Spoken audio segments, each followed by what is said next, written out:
इस वीडियो में हम विलोपन विधि के बारे में जो प्रश्न दिए जाते हैं उनको सॉल्व करेंगे और विलोपन विधि को कैसे करते हैं या विलोपन विधि से हम प्रश्न को कैसे हल कर सकते हैं, समीकरणों को कैसे हल कर सकते हैं, सीखेंगे। हेलो एवरीवन, मैं हूं आपका दोस्त सत्यम नायक। आइए विलोपन विधि को हम सीखते हैं और विलोपन विधि को, इस समीकरणों को हम हल करते हैं। इसमें x और y का मान हम निकालते हैं विलोपन विधि से। तो आइए हम इस प्रश्न को हल करते हैं और विलोपन विधि को सीखते हैं। सबसे पहले आपको दो समीकरण दिए गए हैं। पहला 3x + 7y = 27 और दूसरा है 2x + 5y = 19।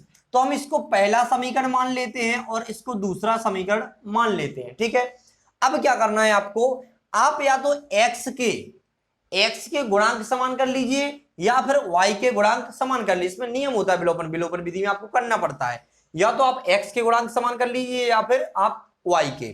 तो अब x और y के गुणांक समान कैसे होंगे, देखिए हम देखते हैं।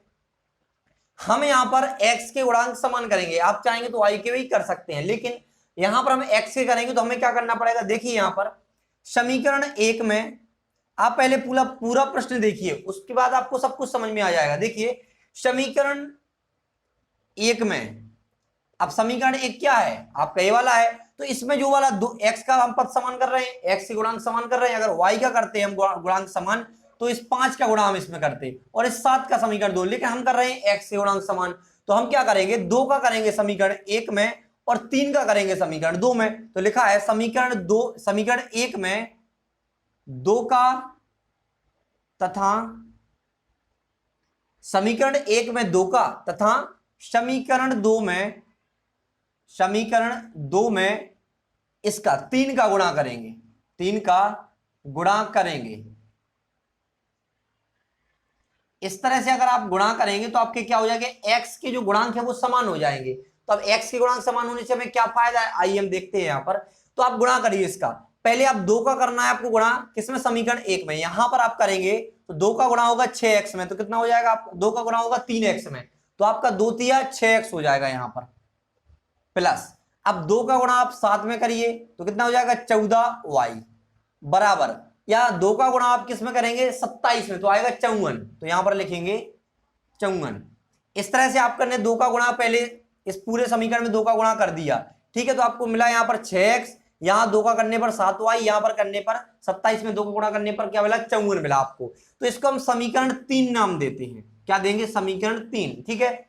इसके बाद आपने लिखा है समीकरण 2 में 3 का गुणा करेंगे, या फिर करने पर भी लिख सकते हैं आप, यहां पर करने पर अगर आप करेंगे तो आपको क्या मिलेगा, ये मिलेगा समीकरण 1 में 2 का तथा, याद रखना इस 2 का करेंगे इसमें और इस 3 का करेंगे इसमें। अगर यहाँ कोई और भी संख्याएं होती, आपको x गुणांक समान करने होते तो आप उनका गुणा कर देते, ठीक है। तो हमने इस 2 का किया इसमें और इस 3 का किया समीकरण 2 में।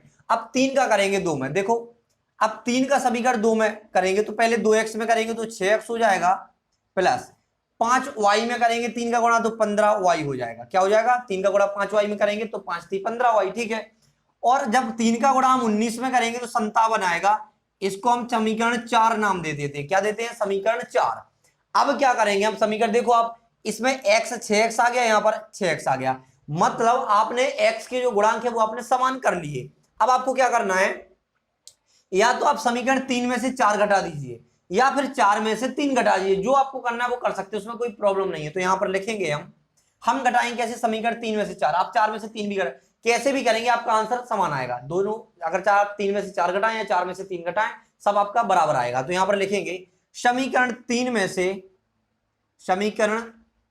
से समीकरण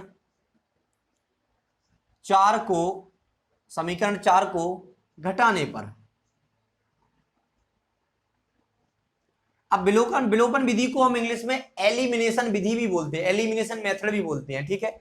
तो यहां पर लिखा समीकरण 3 से समीकरण 4 को घटाने पर, आप घटाएंगे कैसे भाई, देखो ए वाला पक्ष पूरा इससे घटा देंगे, ए बराबर के साइड वाला इस बराबर के साइड से। कैसे, देखो पहला क्या लिखा आपका 6x + 14y, ठीक है। ये पूरा आपका ए वाला है, ऊपर वाला समीकरण 1 का 3 का, और समीकरण 4 का क्या है, नीचे वाला, देखो ये वाला है ना आपका 6x + 15y है ना, तो इसको घटाएंगे हम इस 3 से, ठीक है। तो ऊपर वाला ये था तो लिख लिया, अब नीचे वाला लिखो घटा के 15y। तो हमने घटाने का चिन्ह लगाया और यहाँ पर माइनस लगा के कर दिया, ठीक है। अब क्या करना है आपको, अब देखो बराबर की इस साइड क्या लिखा है 54 माइनस इस 57 को घटाएंगे, ठीक है। इस तरह से करेंगे तो अब देखो यहां पर लिखा 6x plus 14y minus, minus का गुणा जब 6x में होगा तो 6x आएगा माइनस का, और जब माइनस का गुणा इस प्लस में होगा तो माइनस 15y आएगा। ठीक है, इस तरह से आपने माइनस का ब्रैकेट के अंदर गुणा कर लिया, कोष्टक के अंदर गुणा कर लिया। ठीक है, अब यहां पर देखो, अब 54 प्लस का है लेकिन 57 क्या है, माइनस का, तो घटेगा, लेकिन चिन्ह किसका आएगा, जो संख्या बड़ी है। यहाँ माइनस की संख्या बड़ी है, देखो 57 बड़ी है, इसके साथ चिन्ह कौन सा है, माइनस का, तो माइनस का चिन्ह आएगा, घटेगा लेकिन माइनस का चिन्ह आएगा। तो यहाँ पर देखो घटेगा तो क्या आएगा, 54 माइनस 57 माइनस 54 करेंगे आप तो क्या आएगा, माइनस का 3 आएगा। 54 माइनस 57 कर दिया तो घटेगा 3 आएगा, लेकिन माइनस का आएगा क्योंकि माइनस की संख्या बड़ी है, उसके साथ चिन्ह माइनस का लगाया बड़ी संख्या के साथ, तो यहाँ माइनस का 3 आया। अब इसको देखो आप, यहाँ पर प्लस 6x है, यहाँ माइनस 6x, तो ये हो जाएगा, क्या हो जाएगा आपका, कट जाएगा, क्या हो जाएगा, कट जाएगा। तो यहाँ पर इस काट भी सकते हैं आप, इस तरह से आपका कट जाएगा, यहाँ प्लस का 6x है, माइनस का, मतलब 0 आ जाएगा ये। अब बचा आपका क्या, यहाँ बचा 14y प्लस का और माइनस 15y बराबर -3 यहाँ बचा था। अब देखो आपको क्या करना है, अब जब 14y माइनस 15y करेंगे तो घटेगा, लेकिन चिन्ह आएगा उस संख्या का जो बड़ी है, यहाँ पर 15y बड़ी है, 15 बड़ी है तो चिन्ह माइनस का आएगा, तो देखो यहाँ पर बचेगा 1y, तो आप 1y भी लिख सकते हैं या -y भी लिख सकते हैं, वही मतलब होता है, और -3।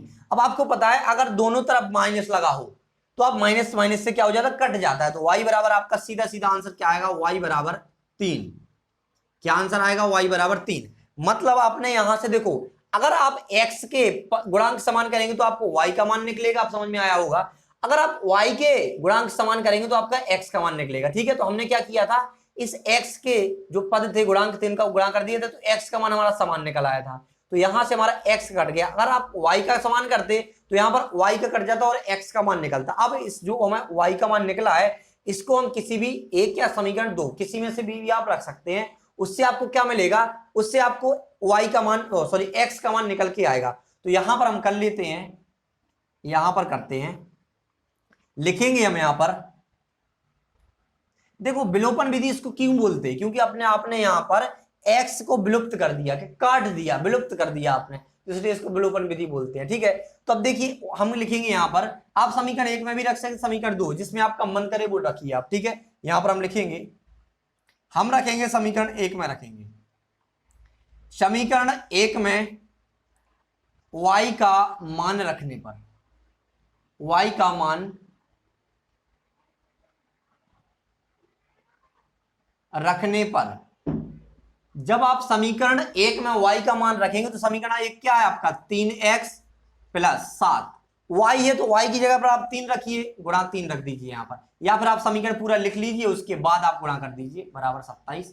अब आपको y का मान रखना है तो 3x प्लस 7, y का मान क्या है आपका 3 है, तो यहाँ कोष्टक में लिख लीजिए, मतलब गुणा में माना जाएगा। ठीक है, और यहां पर आपका क्या आया, 3x बराबर 3x प्लस 7 या 21 बराबर 27।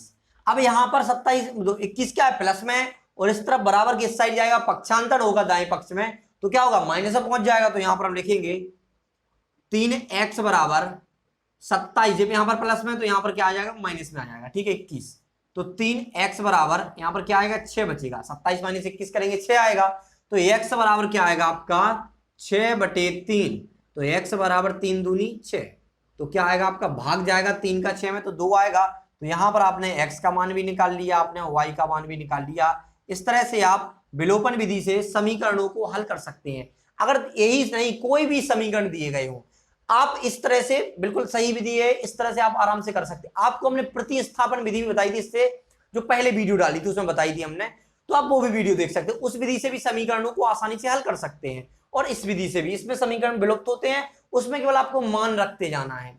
प्रतिस्थापन आपने जैसे यहां पर लिखा, समीकरण 1 में y का मान रखने पर, या फिर आप यहां लिख सकते हैं प्रतिस्थापित करने पर, रखने को हम प्रतिस्थापित भी बोलते हैं। ठीक है, तो कहीं कहीं आपको प्रतिस्थापित लिखा जाए तो भी आपका यही होता है, मान प्रतिस्थापित करने पर। आप ऐसा भी लिख सकते हैं और आप ऐसा भी लिख सकते हैं मान रखने पर, कोई दिक्कत नहीं, क्योंकि प्रतिस्थापन का मतलब ही होता है कि मान रखने पर। ठीक है, तो यहां पर आपने क्या किया, तो आपका x का मान 2 आया, y का मान 3 आया। अगर आप आंसर की जांच करना चाहते हैं तो आप यहां पर रखिए आपका 2 और यहां पर रखिए 3 और इसको हल करिए, इस पूरे को, ये 27 के बराबर आएगा। यहां पर x और y का मान यहां रखिए, इसको इतने को हल कीजिए तो आपका बराबर इतना आ जाएगा। इसका आंसर क्या आएगा, इतना आएगा, बराबर आया तो मतलब आपका आंसर सही है।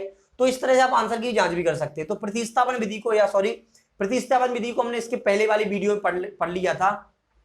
अगर आपने वो वीडियो नहीं देखी है तो आप जाकर देखिए, इसके पहले डली थी वीडियो।